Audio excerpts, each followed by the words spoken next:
These are 4 of the most popular intermediate Japanese textbooks out there right now, and by the end of this video, you're gonna know how they compare to each other. You'll also find out which one of these books I'm gonna be using for my intermediate grammar series, which is gonna follow the Genki 1 and 2 Grammar Made Easy series. So let's quickly cover how the structure of this video is gonna work so you can skip around if you need to. Each section of this video will be ordered by textbook release date, so we'll cover an integrated approach to intermediate Japanese, which was released in 2008, followed by Tobira, and finally Quartet 1 and 2. First, I'm gonna go over the lesson structure of each book.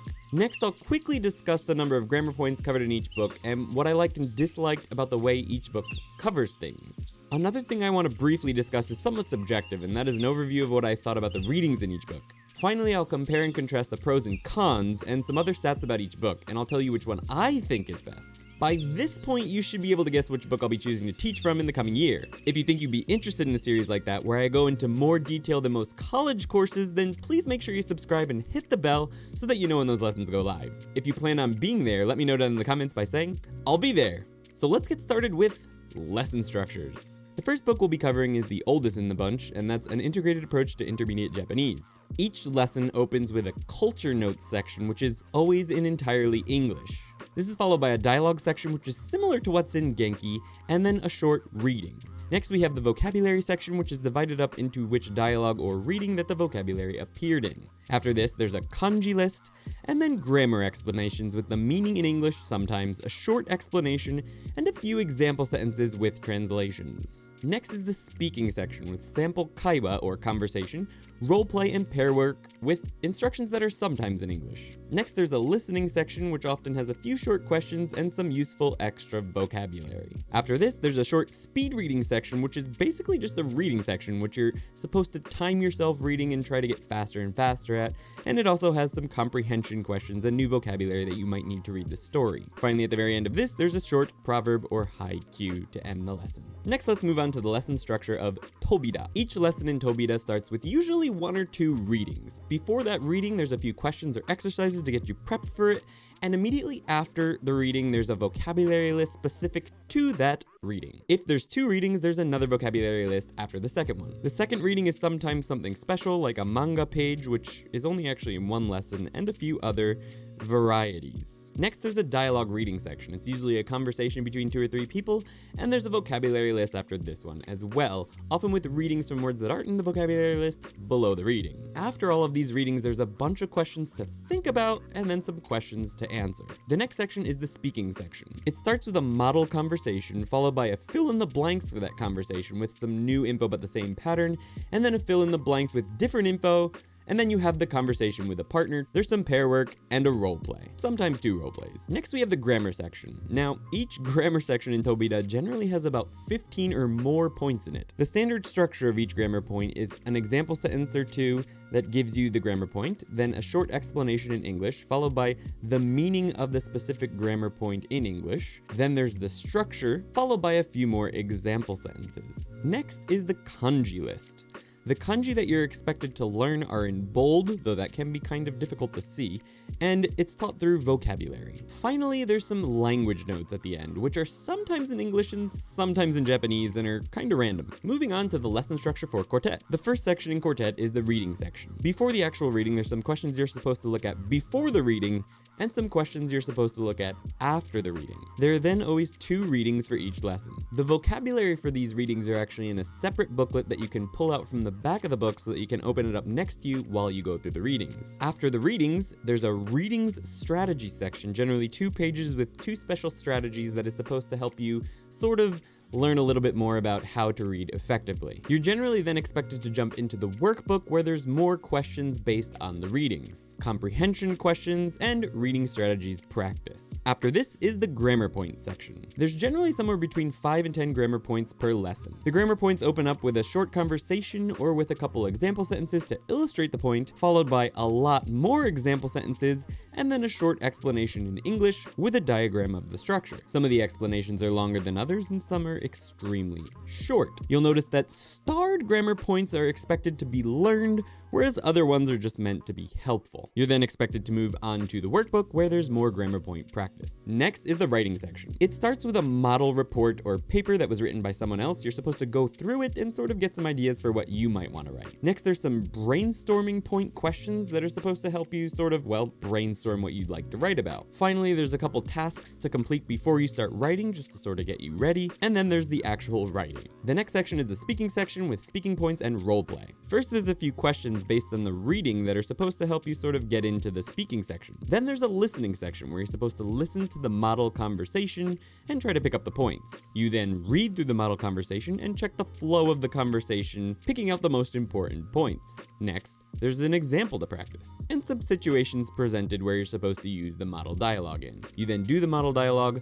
based on the reading, and this is repeated 2 times, as there's 2 model dialogues based on both of the readings at the beginning of the lesson. Next is the listening section. This is the shortest part of each lesson, but there's a decent amount of material here. First is a visual aid that's used for going through the listening practice with active exercises. Then there's some questions to look at before the listenings. For some reason, those come after. And then comprehension questions for when you're finished doing the listening. Finally, in the workbook, there's some review writing practice and verbal practice, but you could write the answers for those verbal practice sections. The next thing I did was tally up the number of grammar points in each of the books. I also sort of tried to figure out what I liked and didn't like about the grammar points in each of the books. Starting with an integrated approach to intermediate Japanese, there was 154 grammar points, and they were all just kinda meh. There was no real consistency about whether they were introduced in English or with translations or without translations, and the explanations were subpar with actually a bunch of spelling mistakes that I noticed. So that was kind of annoying. Tobira has 167 grammar points, with clearly the most of either of the books. Now there's a ton of abbreviations. Now there is a glossary or whatever you call it in the beginning of the book, which tells you what each of those abbreviations mean, but there's a lot of them. And those abbreviations are included in the explanations of the grammar points, as well as in the forms and the structures when they're introduced in the construction of the grammar point. I also noticed that a lot of the grammar points in Tobira are actually just single words or conjunctions that may appear in other sections of the other books in vocabulary or other places. You may also notice that each of the numbers in the grammar points in Tobira has a different color, either black, gray, or white. Now, black apparently means that you should learn this one and you should learn to use it. Gray means you should probably learn to use it, and white means that you need it for the reading, but you don't really need to learn to use it. One thing I did like about these grammar points is the little mark that tells you whether or not it's formal grammar that you might use in a business situation or casual grammar, which could be useful for some. Combining the 2 Quartet books and treating them as one, there was 127 grammar points. Now this number is a bit misleading because some points have many points within them, like ki, which is divided into 3 separate points. Each of these points are given a separate point within the Tobira book. So things like that sort of throw the number off a bit. One thing I liked about the Quartet grammar points more than Tobira and the other book is that they're a little bit simpler to look at. The headers are simpler, the sentences are simpler to look at, and the explanations have far less abbreviation that makes it a lot less confusing to look at. And the explanations, I don't know, I preferred them in Quartet. All of the grammar points in all of the books are a bit short though if you're used to coming from Genki, which generally has much longer explanations. With that said, they are straight to the point and quite well written. At least in Quartet. Tobira, too many abbreviations, and integrated approach to intermediate. No. Combining these books with these grammar dictionaries, though, would probably be a good idea regardless of which book you decided to use, because they go into far more detail with lots more explanations and example sentences that may be helpful for you. There's an affiliate link in the description for those dictionaries and all of the books that I've mentioned in this video. Check that out, it helps the channel a lot if you buy off those and costs you nothing extra. Next, it's time to go over the readings in each book. Now, this is a bit subjective, but I tried to be as objective as I possibly could. For an integrated approach to intermediate Japanese grammar, I had a hard time getting through any of the articles in the book. The one that I did read was, frankly, far too easy for an intermediate book. There were some difficult words, but they were boring and often about American culture for some reason. American culture from a Japanese perspective may be interesting to some, but most of it was not enlightening or interesting in any way. Now, Tobira brings much larger articles to the table, with each being written specifically for the book. I found it difficult to get through the articles here as well, though. They're mostly in a style of either straight information, which is quite boring, or like a condescending narrator asking if you know that Japanese television games are being spread around the world as video games, for example.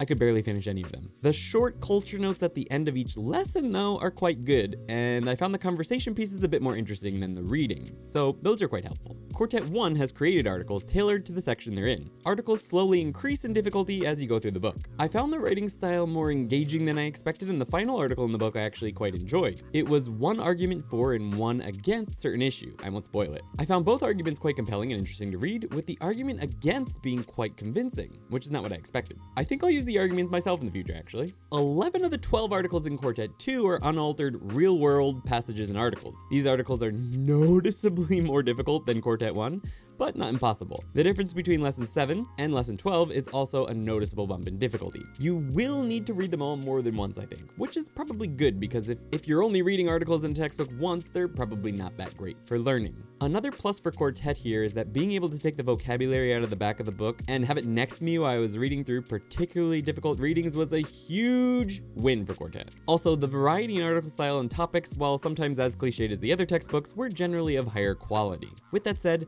they're all textbooks, so articles in textbooks generally aren't known for being extremely exciting, but they weren't bad. So now let's quickly go over some of the things I liked about each of the books. Starting with an integrated approach to intermediate Japanese grammar.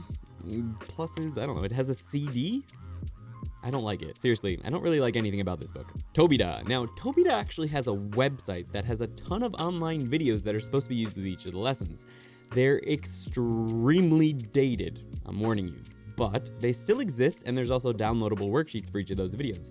So that is pretty cool. There's also conversation videos where you're supposed to respond to the person speaking to you in the video using the examples that are given in the beginning of the video. Those are also pretty cool, but also pretty painful to watch as they are very dated. I also like the politeness ratings throughout the book, as well as grammar points marked with conversational verse, written, formal grammar. The long conversation pieces can also be pretty interesting and useful in conversation real-world situations. The notes on culture at the end of each lesson can also be pretty interesting, and I'll probably read through them all myself. Moving on to Quartet, the setup of the Kaiwa section is actually kind of perfect for use with an online teacher one-on-one, so combining that with iTalki or whoever your online tutor may be would probably be really helpful. The trick will be getting online teachers to start using the book. The readings are interesting and detailed, at least compared to the readings in, for example, an integrated approach. I also found them quite a bit more interesting than Tobira, but maybe that's just me. The integration of the workbook and the textbook is actually better than any book I've used to date. Each section in the workbook is directly linked to a section in the textbook, so there's no question on which section you're supposed to be doing or when. It can also really help solidify the grammar and everything you learned in the reading section. The separate book for vocabulary,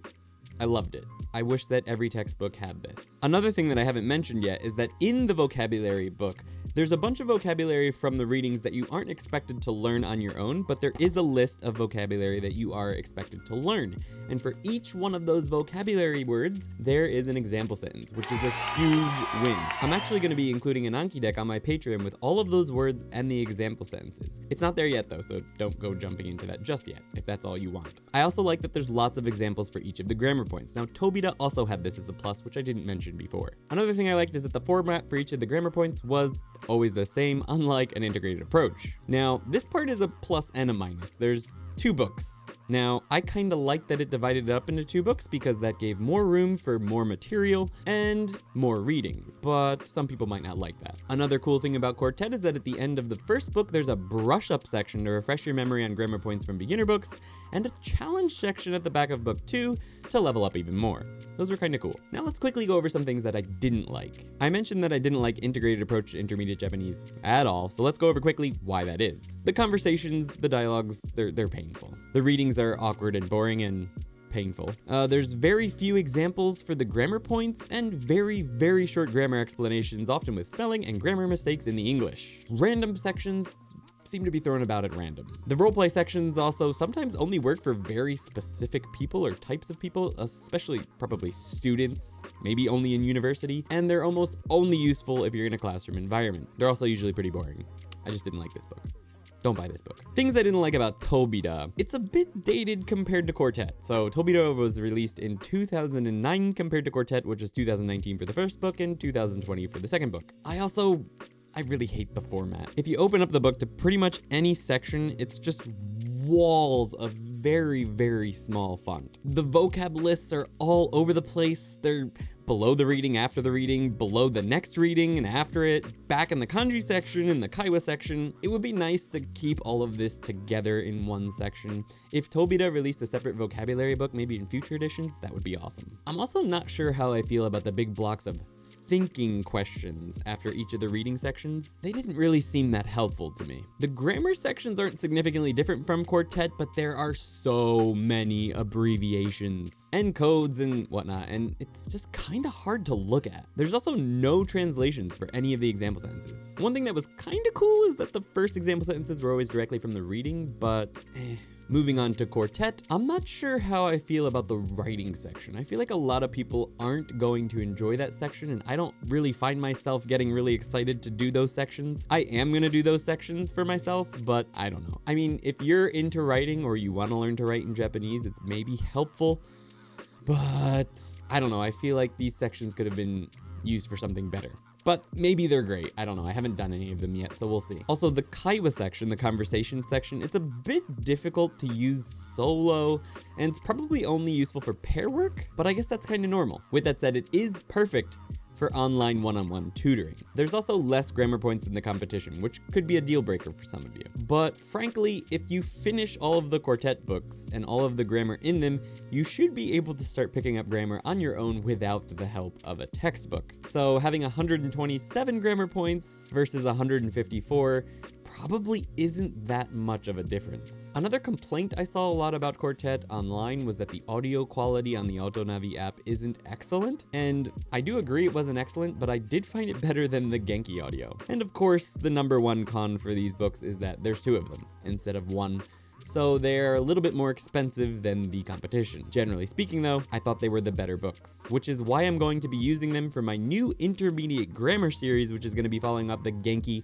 Grammar Made Easy series. If you're interested in following us through the Quartet books, please consider subscribing and hitting the bell so that you know when those lessons go live. We're going to be starting mid-April. There's also going to be a ton of new content on the Patreon for both Quartet and the old Genki lessons. We're adding a whole bunch of new material on top of all the stuff that's already there. So the Patreon's going to be leveling up a lot over the next year. I hope to see you here on YouTube at the live streams, which we will be continuing to do, and maybe even on Patreon at some of the new material. Thanks for watching the video to the end. If you made it to the end, let me know down in the comments by saying, I made it to the end! Woo! And if you want to pick up Quartet or any of the other textbooks, there's links down in the description, which are affiliate links. They help out the channel, but they don't cost you anything extra. You don't have to use them if you don't want, but if you'd like to help out the ToKini Andy channel, please consider buying the books from those links. Thanks a lot, guys. I hope this was helpful. See you in the next one. お疲れ様でした。